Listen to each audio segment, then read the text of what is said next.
Question number 7 है हमारे पास। Tabish tossed a fair coin and rolled a fair dice once. Find the probability of the following events. Part 1 है हमारे पास tail on coin and at least 4 on dice.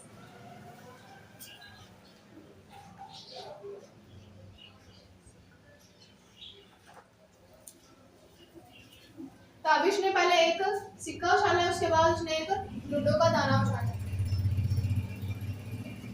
तो पहले सिक्के की क्या क्या पॉसिबिलिटीज होंगी, क्या क्या पॉसिबल आउटकम्स होंगे, हेड और टेल। लेकिन सिक्के पे अगर हेड आता है, अगर कॉइन पे पहले हेड आता है तो क्या पता डाइस पे 1 आ जाए। कॉइन पे हेड हो तो डाइस पे 1 हो, कॉइन पे हेड आए और डाइस पे 2 आ जाए, कॉइन पे हेड और डाइस पे 3 आ जाए, या 4 आए, 5 और 6। उसके बाद क्या पता कि कॉइन पे टेल आ जाए और डाइस पे 1 आ जाए, 2 आ सकता है, 3 आ सकता है, 4 आ सकता है, 5 आ सकता है और 6 आ सकता है। तो सबसे पहले तो सैंपल स्पेस बनानी है हमने।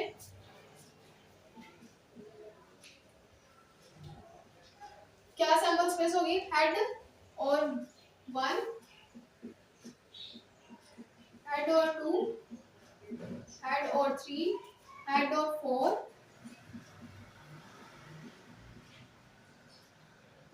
हेड के साथ 5 आ सकता है और 6। उसके बाद टेल के साथ 1 आ सकता है, 2, 3, 4, 5 और 6 आ सकता है। तो ये हमारे पास सैंपल स्पेस है। अब पार्ट 1 में हमने क्या फाइंड करना है? Tail on coin. कि कॉइन पे सिर्फ टेल होनी चाहिए, यानी कि ये कॉइन है ना, तो इसके ऊपर हेड नहीं होना चाहिए, ये सारे हेड वाले नहीं होंगे, सिर्फ टेल होना चाहिए। कॉइन पे टेल हो, उसके बाद एटलीस्ट 4 ऑन डाइस, और डाइस पे एटलीस्ट 4 का मतलब है कम से कम 4 होना चाहिए। कम से कम 4, इससे ज्यादा भी हो सकता है, यानी कि 4, 5 और 6। दो कंडीशन है हमारे पास। पहला तो ये है कि कॉइन पे टेल ही होना चाहिए, कॉइन पे टेल ही होना चाहिए। दूसरा क्या है? एटलीस्ट 4, यानी 4 और 4 से ज्यादा होना चाहिए। 4 हो, 5 हो और 6। जो आउटकम इन दोनों कंडीशन को सेटिस्फाई करेगा वही हमारे पास इवेंट में शामिल होगा। तो पहले तो हम लेट कर लेते हैं, let A be the event that tail of coin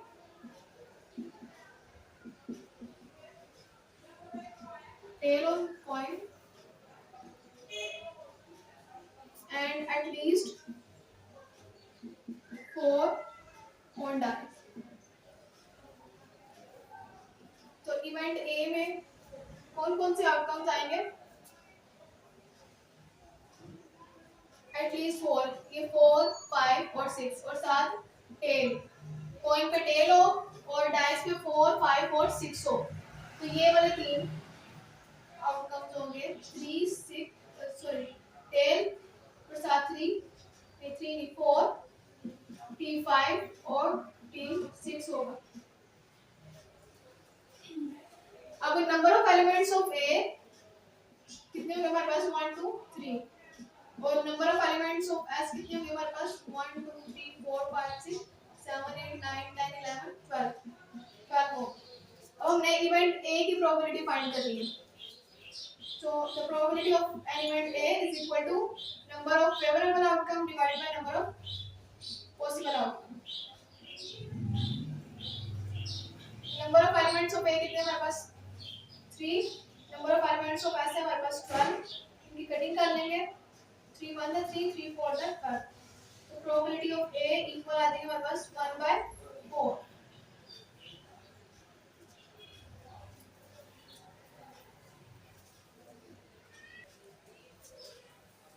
part 2 है हमारे पास।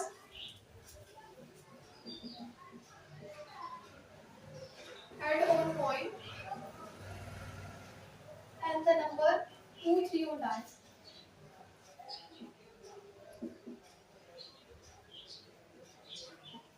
2 3 on dice.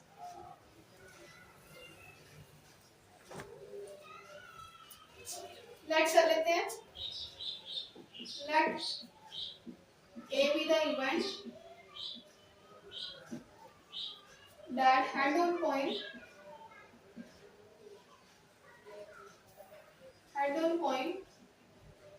and the number 2 3 on dice. हमने फर्स्ट कर लिए थे वो इवेंट ए है जिसकी प्रोबेबिलिटी फाइंड करनी है. इवेंट ए में कौन कौन से आउटकम्स होंगे. यहाँ पे हमें क्या कंडीशन दी गई है कि कॉइन पे सिर्फ हेड होना चाहिए. पहला तो कॉइन पे हेड हो, यानी कि इनमें से कोई आउटकम आएगा हमारे पास इस इवेंट में. उसके बाद वो वाला आउटकम जो दूसरी कंडीशन भी सेटिस्फाई करेगा वो आउटकम इस इवेंट ए में आएगा.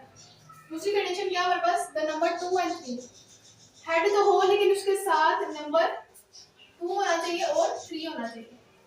तो इसका मतलब सिर्फ ये दो आउटकम्स आएंगे, H2 and H3. Number of elements of A के होंगे 1 2 और number of elements of S 12. अब हमने इवेंट A की प्रोबेबिलिटी फाइंड करनी है. Probability of A is equal to number of favourable outcome of A number of possible outcome. Probability of A is equal to number of favorable outcomes of A कितने हमारे पास, number of elements A के कितने number of elements है 2 और S के कितने number of elements है 12. Cutting कर लेंगे 2 1 का 2 2 6 का 12. Probability of A is equal to 1 by 6.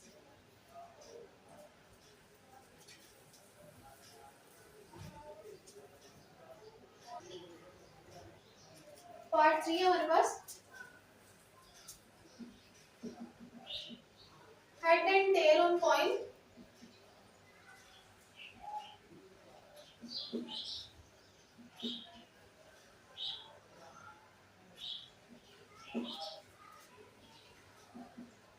And the number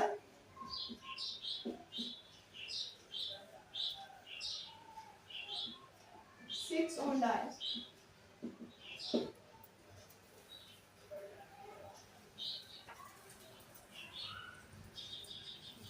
Let कर लेते हैं. Let A be the event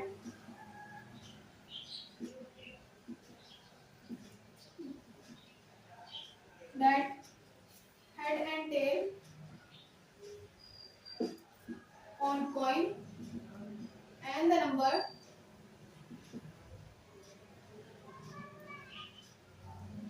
6 on dice.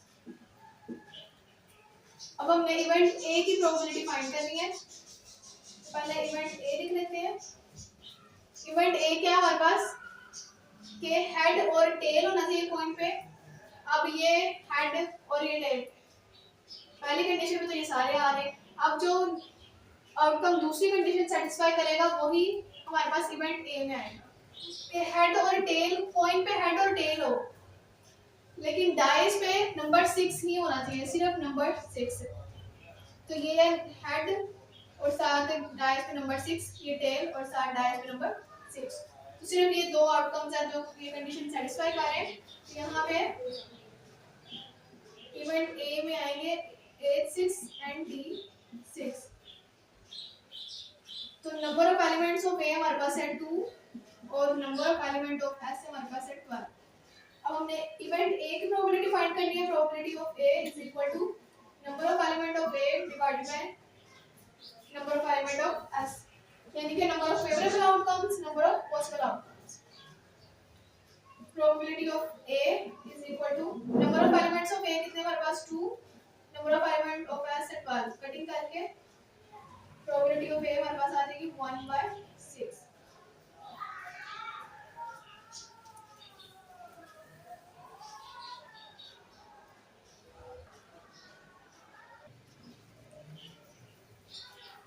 Part 4 है हमारे पास.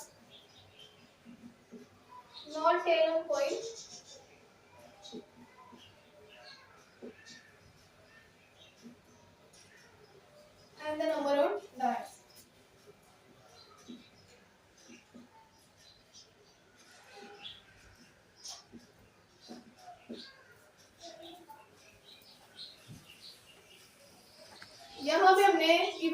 ना होने की प्रोबेबिलिटी फाइंड करनी है, तो पहले हम इवेंट के होने की प्रोबेबिलिटी फाइंड करेंगे और फिर कॉम्प्लीमेंट ना यूज करके इवेंट के ना होने की प्रोबेबिलिटी फाइंड कर देंगे। तो पहले तो लेट कर लेते हैं, let A be the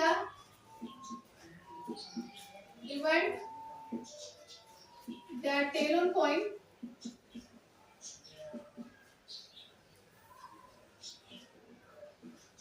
and the number 5 on dice.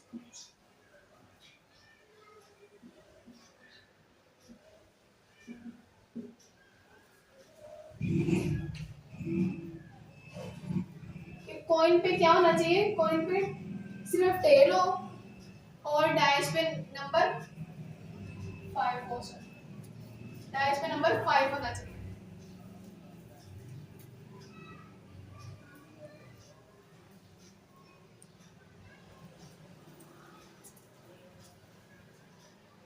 तो कॉइन पे टेल हो तो ये सारे टेल्स हैं कॉइन पे,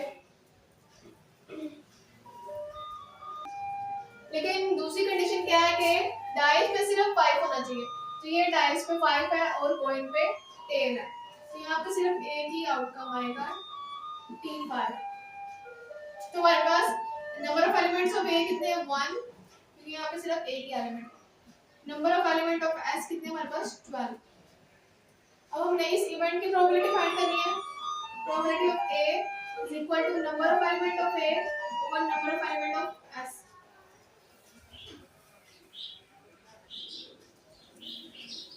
number of element of A कितने हमारे पास 1 और number of element of S कितने हमारे पास 12। तो ये हमारे पास इस इवेंट के अक्कर होने की प्रोबेबिलिटी आ गई है। अब हमने इवेंट के अक्कर ना होने की प्रोबेबिलिटी फाइंड करनी है। फार्मूला था हमारे पास, पहले हम ऐड कर लेते हैं, let A complement be the event that not tail on point and the number 5 on dice. अब हमने ए कॉम्प्लीमेंट की प्रोबेबिलिटी फाइंड करनी है।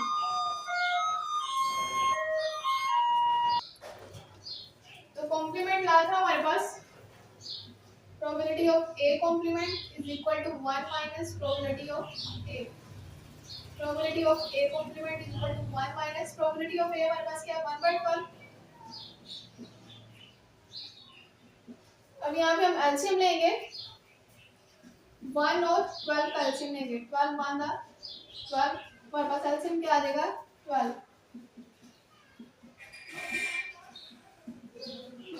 अब एलसीएम को बारी बारी इन दोनों नंबर से डिवाइड करेंगे, जो आंसर आएगा हमारे पास उसको ऊपर वाले नंबर के साथ मल्टीप्लाई कर देंगे। एलसीएम को बारी बारी इन नंबर से डिवाइड करेंगे, पहले 1 के साथ और फिर 12 के साथ। पहले 1 से डिवाइड करेंगे 1 12 द 12, तो 1 से डिवाइड किया तो हमारे पास आंसर क्या आ गया 12, तो उसको ऊपर वाले नंबर से मल्टीप्लाई कर देंगे। 1 × 12 12 माइनस, अब 12 से डिवाइड करेंगे 12 1 द 12, 12 से डिवाइड किया हमारे पास क्या बच गया 1, तो ऊपर वाले नंबर को 1 के साथ मल्टीप्लाई कर देंगे। 1 × 1 1। Probability of A complement is equal to 12 minus 1 11/12। तो हमारे पास इस इवेंट की प्रोबेबिलिटी क्या आ गई है 11/12।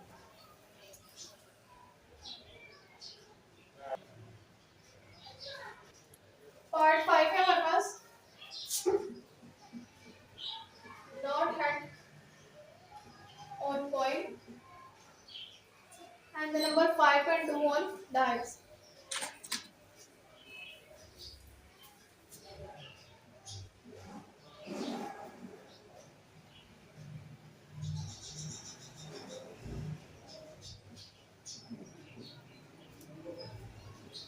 तो यहाँ पे हमने इवेंट के ना होने की प्रोबेबिलिटी फाइंड करनी है।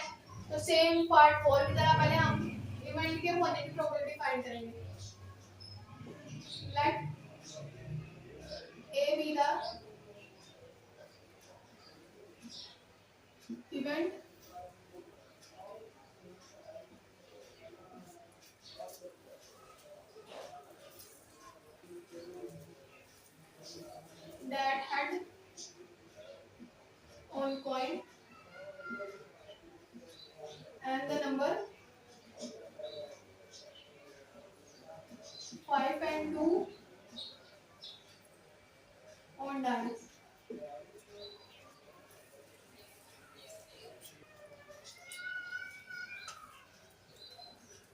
इवेंट ए लिख लेते हैं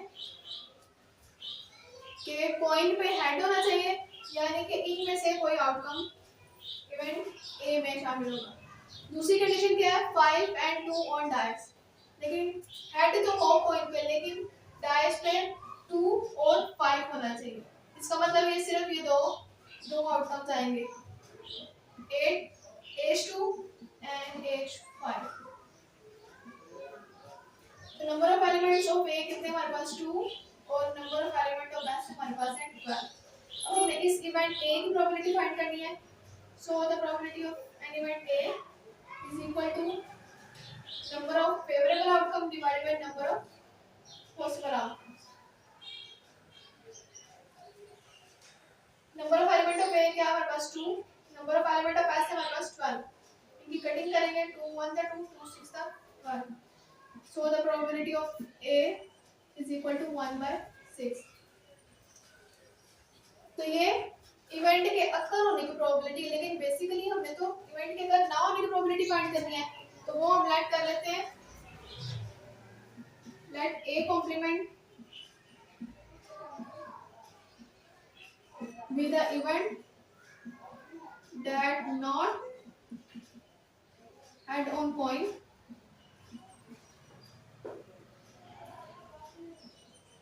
and the number 5 and 2 on dice।